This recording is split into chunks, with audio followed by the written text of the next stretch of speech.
ازيكم يا طلاب تالتة اعدادي؟ النهاردة احنا اول ناس في مصر هنشرح درس الكون والنظام الشمسي علوم تالتة اعدادي. الدرس ده ممتع جدا جدا يا شباب وجميل جدا، وانا عارف ان انتوا ممكن تكونوا خدتوا الدروس اللي قبل كده، فقلت ان احنا نبدأ بحاجة جديدة وهو الكون. الدرس ده ممتع وجميل جدا وفيه نظريات جميلة جدا. أول حاجة الكون يا شباب هو الفضاء اللي حواليه كل حاجة. الكون هو الكائنات الحية اللي عايشة فيه، بالمجرات، بالنجوم، بالشمس والقمر اللي انت بتشوفهم، بكل حاجة. هو دوت الكون. تمام. وحتى هنا تعريفه الكون، لما تيجي تعرف تعريفه ضم كل أي حاجة تيجي في دماغك.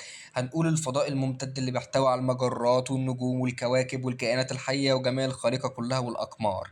تمام. والكون مساحته واسعة أكتر مما أنتم تتخيلوا، لدرجة إن هو يعني ملهوش مساحة، لأن أصلا الكون بيتمدد، وده أنتوا هتفهموه أكتر في بقية الدرس. الكون كل يوم بيحصل له تمدد، فبيزداد دايما حجمه ومساحته.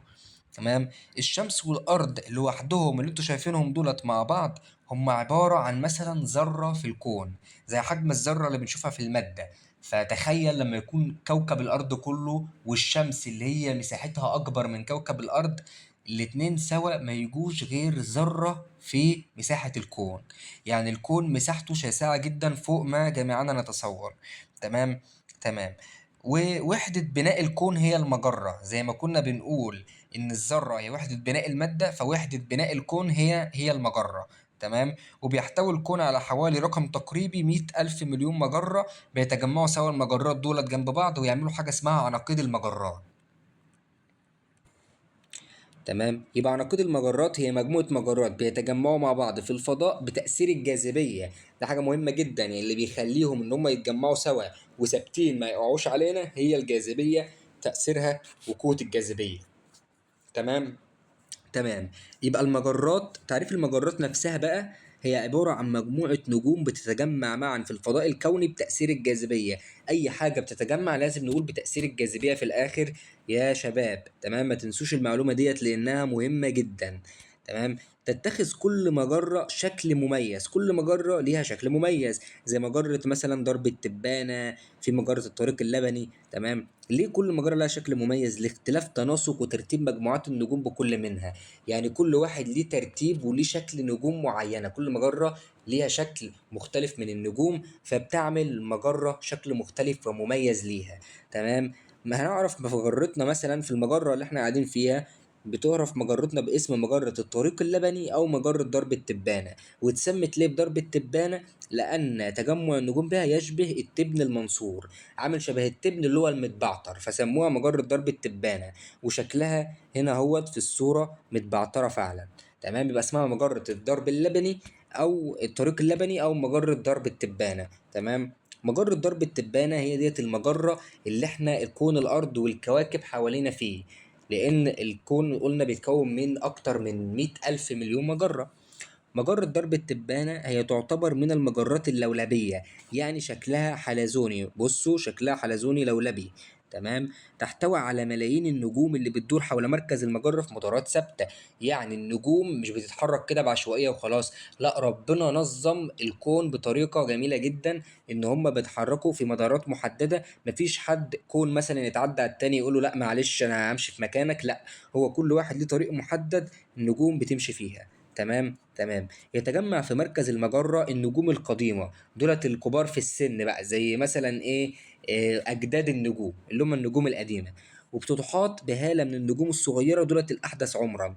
يبقى مركز المجرة اللي قريب منه المركز نختار حاجة كبيرة، يبقى النجوم الكبيرة القديمة في العمر، وحواليهم هالة كده حاجة صغيرة النجوم الجديدة اللي هي النجوم الصغيرة، بيكونوا واقعين في الأذرع اللولبية للمجرة. يبقى مركز المجرة، المركز نفسه عايز حاجة كبيرة، يبقى نجوم كبيرة، لكن الدراع بتاع المجرة ده نقول فيه النجوم الصغيرة.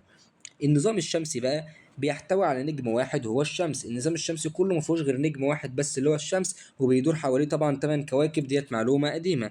يقع النظام الشمسي اللي هي المجموعة الشمسية على حافة مجرة درب التبانة، يعني على آخر المجرة النظام الشمسي ده موجود في إحدى الأذرع الحلزونية فيها. يبقى احنا ذكرنا كلمة الأذرع مرتين، مرة في الأذرع اللولبية قلنا إن بيتجمع حواليها النجوم الصغيرة، أما الأذرع الحلزونية ده بيتجمع فيها النظام الشمسي بقى، اللي هو الشمس بالكواكب اللي احنا قاعدين فيها، كل ده في الأذرع اللولبية لمجرة درب التبانة. تمام. يقع ان قلنا ديت المعلومة ديت، الشمس يرى نجم الشمس من سطح الأرض كبير جدا في الحجم. يعني انت دايما لما تيجي تشوف الشمس بتشوفها كأنها حجمها كبير. تمام، حجمها فعلا كبير وكأنها أكبر نجم، مع إن الشمس مش أكبر نجم ولا حاجة، ده نجم بالنسبة لبقية النجوم الآخرين، يعني مش كبير أوي في المساحة، لكن إحنا بنشوفه من سطح الأرض حجمه كأنه أكبر نجم. تمام. وبتدور الشمس ما حولها من كواكب حول مركز المجرة. تستغرق الشمس حوالي 220 مليون سنة عشان تكمل دورة واحدة حول مركز درب التبانة. يعني المدار بتاعها طويل جدا جدا جدا. الشمس بتستغرق أكتر من 220 مليون سنة عشان تكمل دورة واحدة بس حوالين المجرة. ملحوظة: قوة الجاذبية بقى ديت ملحوظة مهمة جدا جدا جدا، هي المسؤولة عن بقاء كواكب النظام الشمسي في مداراتها حول الشمس.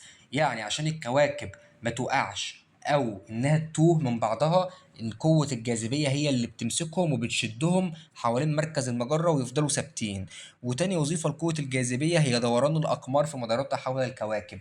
يبقى دايما وظيفة الجاذبية مرتبطة بدوران أي حاجة، مثلا زي دوران الكواكب حول الشمس أو دوران الأقمار حول الكواكب. كلما زاد البعد بين الكوكب والشمس الجاذبية بتقل. يعني مثلا عطارد هو أقرب حاجة للشمس، يبقى ده جاذبيته أكبر حاجة. أورانوس أبعد حاجة عن الشمس، يبقى ده جاذبيته أقل. تمام. وتصبح حركة الكوكب أبطأ، كل ما يبعد عن الشمس كل ما حركة الكوكب تبقى بطيئة، لأنه بيبعد بعيد. تمام. تمام.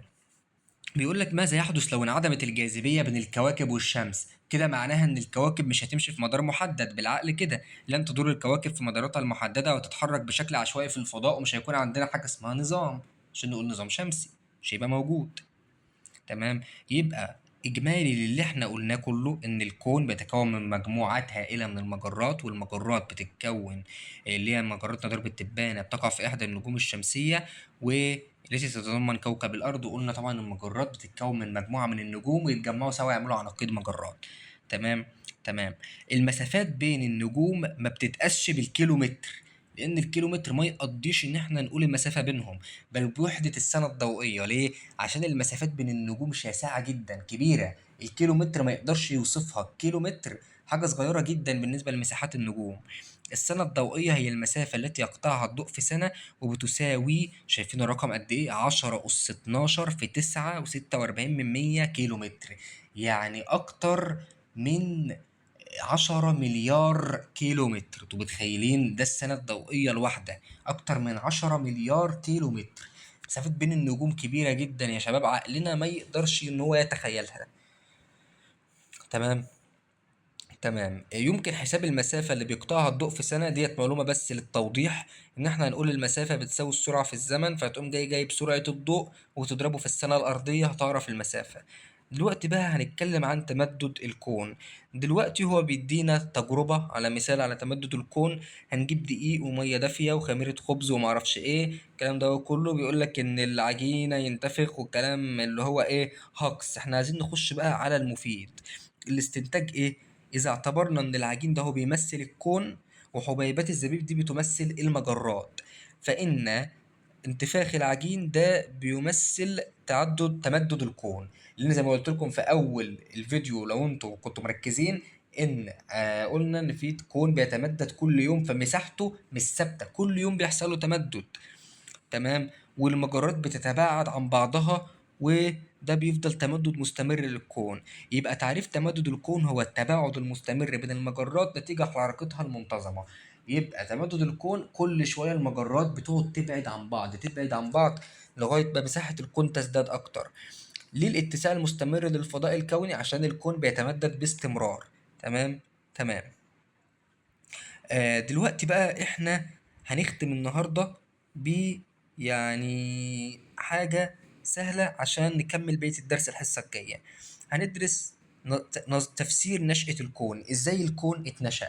طبعا احنا كلنا عارفين ان ربنا هو اللي عمل الكون بتاعنا، ودي تفسيرات للعلماء، محاولات اجتهادية يقولوا الطريقة اللي ربنا بيها خلق الكون.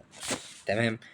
رغم انه لم يكن احد موجود لما الكون كان بيتنشأ عشان يقول لنا ازاي اتعمل، يعني طبعا مفيش حد كان واقف وبيتفرج وبيقول لنا الكون اتكون ازاي، ما كانش فيه بشر اصلا. تمام. الا ان العلماء اتمكنوا من تتبع تاريخ الكون من اول لحظة اتكون فيها الكون. ازاي؟ لان الاكتشافات الحديثة في علم الفيزياء والفلك مكنت العلماء من ذلك. قدروا ان هم يخترعوا ميكروسكوبات وحاجات من ديت يقدروا يحسبوا طول موجي للكون وحاجات كده كبيره على سنكم. لكن المهم ان هو لما يسالكم ليه تمكنا من معرفه تاريخ نشاه الكون، عشان التقدم في علم الفيزياء والفلك تمكن العلماء من ذلك. وتعتبر نظريه الانفجار العظيم من اهم النظريات اللي فسرت نشاه الكون، وهي ديت اشهر نظريه علميه لتفسير نشاه الكون. نظرية الانفجار العظيم تفترض نظرية الانفجار العظيم إن بداية الكون، هو بيقول إن بداية الكون كانت عبارة عن كرة من الغاز ضئيلة الحجم جدا، كرة صغيرة، نقطة كده صغيرة، وكان فيها ضغط ودرجة حرارة كبيرة جدا. تمام. وحدث انفجار هائل للكرة ديت، الكرة دي انفجرت فجأة بقوة رهيبة جدا من 15 مليون سنة، 15 ألف مليون سنة. فتناثرت مكوناتها في الفضاء، الكرة دي قعدت تطلع غازات زي الهيدروجين والحاجات دي إنها تكون في الفضاء. واتبع ذلك عمليتي تمدد وتغير مستمرين لغاية دلوقت. يعني لغاية دلوقتي الكون بيتمدد كل يوم زي ما قلت لكم. تولد عن هذا الانفجار بقى، طبقا لنظرية الانفجار العظيم، كل أشكال المادة والطاقة والفضاء والزمن، حتى الزمن نفسه بدأ يتحسب من أول لحظة الانفجار العظيم. ما قبل ذلك ما كانش في حاجة اسمها زمن. نظرية الانفجار العظيم هي نظرية بتفسر نشأة الكون من انفجار هائل، تعريف سهل ومبسط، ونتج عن ذلك تكون كل أشكال المادة والطاقة والفضاء والزمن والكلام ده. تمام. تمام. ممكن بقى ناخد المراحل ديت الحصة الجاية، لكن كفاية كده عليكم النهاردة. ذاكروا الجزئية دي كويسة جدا جدا جدا. لا بس احنا ممكن دلوقتي ندرس آخر جزء معلش، اللي هو مراحل تطور نظرية الانفجار العظيم، وهنختم الفيديو إن شاء الله. أول حاجة، في لحظة الانفجار انفجرت الكرة التي نشأ منها الكون، وبدأت يحدث عمليتي تمدد في الكرة ديت وتكبر لغاية ما عملت الفضاء. تمام. بعد مرور عدة دقايق أصبحت درجة حرارة حوالي 10,000 مليون درجة مئوية، يعني درجة حرارة كبيرة جدا جدا جدا. تلاحمت الجسيمات الذرية سوا، عملوا سحب من غاز الهيدروجين والهيليوم بنسبة 75% ل 25%. يبقى أول غازين اتكونوا على كوكب الأرض هما غاز الهيدروجين وغاز الهيليوم. وغاز الهيدروجين بنسبة 75% والهيليوم 25%. حفظوا دي كويس جدا، يعني النسبة ما بينهم 3 إلى 1. واللذان أنتج المجرات والنجوم والكون عبر ملايين السنين. يبقى طبقا للنظرية ديت إن الهيدروجين والهيليوم هما اللي كونوا جميع أشكال المادة والنجوم عبر ملايين السنين. وطبعا ربنا قادر على كل شيء، وممكن تكون هي ديت طريقة خلق الكون، والله طبعا أعلى وأعلم. تمام. بعد حوالي 1000 مليون سنة تجمعت المادة اللي احنا قلنا اتكونت سابقا في صورة كتل، قعدوا بقت صورة كتل بيتجمعوا سوا.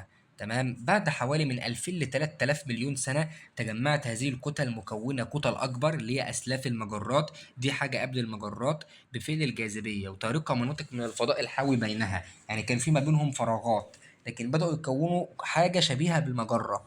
تمام. بعد حوالي 3000 مليون سنة بدأ المجرات إن هي تتشكل وتتكون. بعد حوالي 5000 مليون سنة اتخذت مجرة درب التبانة الشكل القرصي بتاعها، شكل القرص اللي بنرميه في اللعبة ده. بعد حوالي 10,000 مليون سنة اتولد نجم الشمس ونشأت الأرض وباقي كواكب المجموعة الشمسية. بدأ هنا كوكب الأرض يتكون بعد 10,000 مليون سنة من لحظة الانفجار العظيم. بعد حوالي 12 ألف مليون سنة بدأ ظهور أشكال الحياة الأولى على الأرض، زي اللي هو البكتيريا والخلايا البسيطة ديت بدأت تتكون بعد 12 ألف مليون سنة. بعد 15 ألف مليون سنة بقى ظهر الكون بشكله الحالي بجميع ما فيه من كائنات حية وطاقة وزمن، طبقا لنظرية الانفجار العظيم. بس يا شباب طبعا الجدول ده تحفظوه كويس جدا، لأنه مثلا هيسألك سؤال في الامتحان يقولك إيه، ماذا حدث بعد 3000 مليون سنة من لحظة الانفجار العظيم وهكذا. فذاكروا الدرس كويس جدا وربنا يوفقكم يا رب. وما تنسوش تعملوا لايك للفيديو واشتراك للقناة، وإن شاء الله هنكمل في شرح علوم تالتة إعدادي، وربنا يوفقكم يا رب.